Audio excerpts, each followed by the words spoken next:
Welcome to Create More Intimacy, a podcast for men.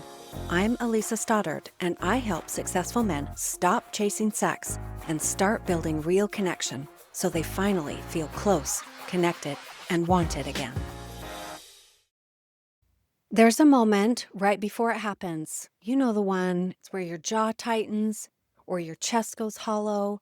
Your hands might curl into fists that you don't remember making. Or your whole body might just go still, like something inside you quietly closed a door. You don't decide to explode. You don't decide to go quiet either.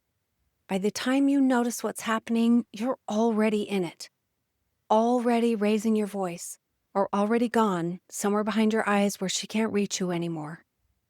Most men never learn to see that moment. They only see what comes after it. The blow-up they wish they could take back. The silence that made things worse instead of better.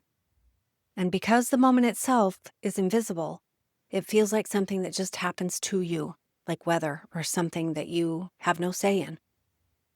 It isn't weather.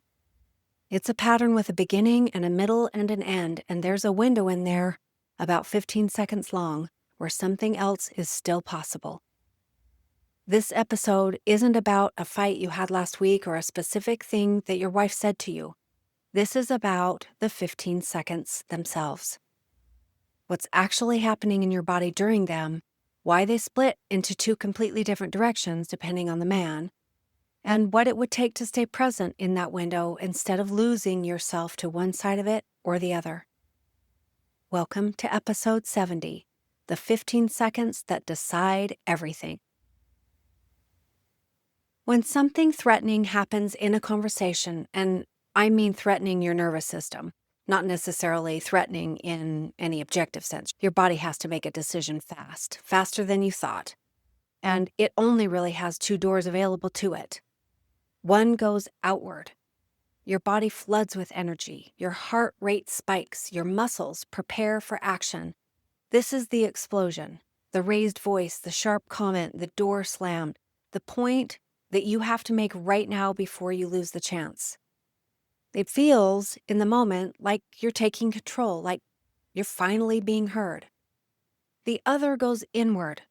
Instead of energy flowing outward, everything shuts down. Your face goes flat. Your voice drops or disappears. You might physically leave the room, or you might stay in the room and just leave the conversation, nodding along somewhere far away. This is the shutdown, and it feels in the moment like you're protecting yourself, like refusing to make things worse. Here's what most men never realize, though. These two doors aren't opposites. They're the same response, just wearing a different shirt. Both are your nervous system deciding in that fraction of a second that it is no longer safe to stay present and engaged. One channels that decision into action. The other channels it into absence. Underneath both, though, is the same thing happening. You have left the conversation, even if your body is still standing in the room. Some men explode every time. Some men shut down every time. Many men do both, depending on who they're talking to, or how tired they are, or how many times this same argument has happened before. None of that makes you inconsistent or broken. It means you have two exits instead of one, and your body reaches for whichever is the closest. I want to talk you through some mechanics here because understanding what's happening physically changes how you relate to it. Right now, without this information, the explosion or the shutdown probably feels like a character flaw, like evidence that you're either too angry or too checked out to be the husband that you want to be. Once you understand the mechanics, it starts to look like something else entirely. A system doing exactly what it was built to do, just aimed at the wrong target. Your nervous system has one job above all others: keep you alive. It doesn't distinguish particularly well between a physical threat and an emotional one. To an older, faster part of your brain, your wife's tone shifting or a look crossing her face or a sentence that sounds like an accusation can register the same way a genuine threat would. Not because the danger is the same, but because the wiring is old and it was built for a version of danger that had nothing to do with the marriage, When that alarm goes off, your body has options. If it decides the situation calls for action, you get the flood, the adrenaline, the elevated heart rate, muscles ready to move. This is the explosion pathway, and it's fast, and it feels powerful in the moment, even when it costs you afterward. If your body decides the action won't help, if some part of you has learned that fighting back doesn't work or isn't safe, it reaches for the other option, a kind of internal retreat. Your system pulls energy inward. Your face and voice flatten, and you get distant from what feels overwhelming by leaving, even if you're still sitting there. This is the shutdown pathway, and it can look calm from the outside while feeling static or blank from the inside. Here's the part that matters most. Both of these happen before you've had a real chance to think. That 15 seconds that I keep referencing is a rough window between the first spike, the moment your body registers threat, and the moment you're fully committed to one door or the other. Now, 15 seconds isn't a hard science number. It's just a useful way to think about how short that window actually is. It's not nothing, but it is short enough that most men blow through it without ever knowing it existed. Here's a question I want you to actually sit with and not rush past. When an argument starts, what does your body believe is at stake? Most men would answer that question in terms of the actual disagreement about being right, being heard, not looking weak. But underneath that, for a huge number of men, there is something older running in the background, and it has nothing to do with the argument itself. It has to do with what conflict used to mean. If you grew up watching a parent leave the room when things got tense, physically walking out the door until things cooled down, some part of you learned that conflict precedes abandonment. If you grew up with a parent who went silent and distant for days after an argument, some part of you learned the same thing in a quieter form. Even a parent who yelled and then withdrew emotionally afterward taught a version of this. Conflict happens, then the person you need is gone. You were a child when you learned this. You didn't have the ability to separate "my parent needs space" from "conflict makes people leave."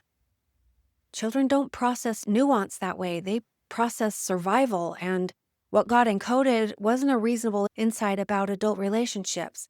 It was a simple, urgent equation. If this escalates, I lose the person.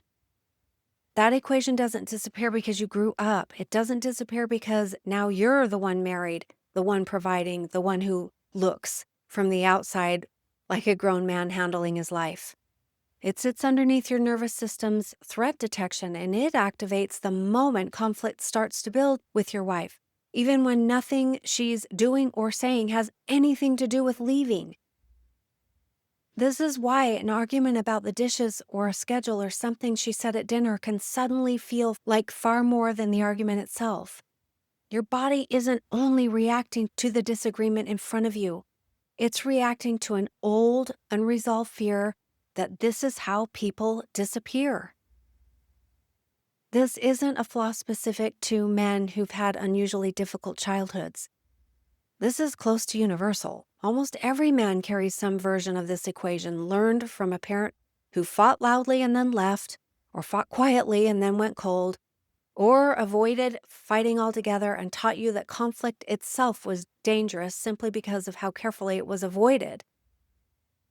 The mechanism is nearly the same no matter which parent, which style, which household. Conflict got tied to loss. I want to be direct with you here because this is the part that men resist most. Knowing where this pattern came from is useful. It gives you language. It gives you compassion for yourself. It explains why certain arguments feel disproportionately dangerous. But at some point, and if you're in your 40s or 50s or 60s, that point has already arrived. Understanding the origin of the pattern stops being a reason to keep it running. My dad only communicated by yelling. True, and no longer a reasonable explanation for why you can't learn to stay regulated in conflict. My mom went quiet for days. True. And no longer a reasonable explanation for why you disappear the moment things get tense with your wife. My dad solved problems by leaving the house. May also be true and no longer a reasonable explanation for why you can't sit in a hard conversation without heading for the door, literally or otherwise. None of that erases what happened to you. None of it means your childhood didn't shape something real and lasting. But there is a difference between an explanation and a permanent excuse. And midlife is exactly the point where that difference has to become real to you. You are no longer the child who had no choice but to absorb your parents' patterns. You are an adult with the capacity, the resources, and frankly, the obligation to learn something your parents never taught you, because you were never taught it either. This is not about blame. Your parents were most certainly working from the same unexamined wiring, passed to them the same way. But you are the one holding the pattern now, in your own marriage, with your own wife, and the responsibility for changing it sits with you. It isn't because you caused it, but because you are the one who can. Learning to regulate yourself is not an optional soft skill for men who happen to be interested in emotional growth. It is the actual job. The same way you learned to manage a budget or run a team or navigate a business you didn't inherit instructions for, this is something you learn because your life requires it, not because it comes naturally. Here's where this connects directly to what's happening in your marriage right now. If you explode when conflict rises, you are not communicating, you're discharging. The words might be true, the frustration might be legitimate, but what she experiences is force, not information. And once someone is on the receiving end of force, their nervous system does the same thing yours just did. It stops listening for content and starts scanning for safety. Nothing you say in that state actually lands the way you intend it to. There's a physical cost to this too, one that runs in the opposite direction of what you're actually hoping for. When you explode or go cold, her body registers the same kind of threat signals yours just did. Cortisol rises, and a nervous system running on cortisol is not a nervous system moving toward closeness. It's a nervous system bracing. This is part of why intimacy keeps receding the more regulated the conflict gets. You cannot flood her system with stress hormones in an argument and then wonder why she doesn't want to be touched later that night. The two are not separate problems. They are the same problem showing up in two different rooms of the house. If you shut down when conflict rises, you're not protecting the relationship. You're removing yourself from it while leaving your body in the room. She's left talking to someone who's already left, and when she tries to reach you and gets nothing back, and eventually raises her voice or her intensity to get any response at all, that's not her being unreasonable. That's a person who's trying to find the door back into a conversation you already walked out of internally. Here's the part that has to land clearly. You cannot do either of these and still expect to feel understood afterward. Understanding requires two people actually present. If you're flooded and reactive or absent and shut down, you've removed yourself from the one condition understanding actually requires, which is two regulated people in the room together. This is why so many men leave hard conversations feeling like they said everything and were heard by no one. It's not that she wasn't listening. It's that you weren't actually there to be understood, not fully, not in the state you were in. Communication was never the missing skill. Regulation was. Communication only works once regulation is already in place. So what changes this? Not in theory, but in the actual moment where your chest is tightening and your voice is climbing, or you can feel yourself starting to go somewhere else. The first thing that interrupts the pattern is noticing it's happening at all. Not analyzing it, not explaining it to yourself, just recognizing the physical sensation. the tightness, the heat, the flattening, the pull towards the door. That noticing alone, done honestly and without judgment, buys you time inside the window you didn't have access to before. The second thing is breath, and I know it sounds almost too simple to matter, but the mechanism is real. A long exhale, longer than the inhale, signals to your nervous system that the threat has passed even before your mind is caught up. This isn't about calming down in some vague sense. It's a specific physiological lever that pulls you back from the edge of the 15 seconds instead of over it. The third thing is staying in your body instead of leaving it, whether that means leaving through explosion or leaving through absence. This might mean literally staying in the room. It might mean saying out loud that you need a few minutes and then actually returning. You got to do that part, rather than disappearing indefinitely the way a parent once did. The difference between a regulated pause and an old abandonment pattern is that a regulated pause has a clear return. The fourth thing, and this is one most men skip, is naming what's happening to her, briefly and honestly, instead of exploding at her or going silent on her.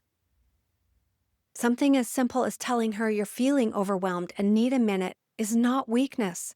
It's the single clearest thing you can do to interrupt the old equation that conflict equals disappearing, because you are showing her in real time that you can feel activated and still stay connected. Underneath all four of these is something harder to teach, but more important than any of them.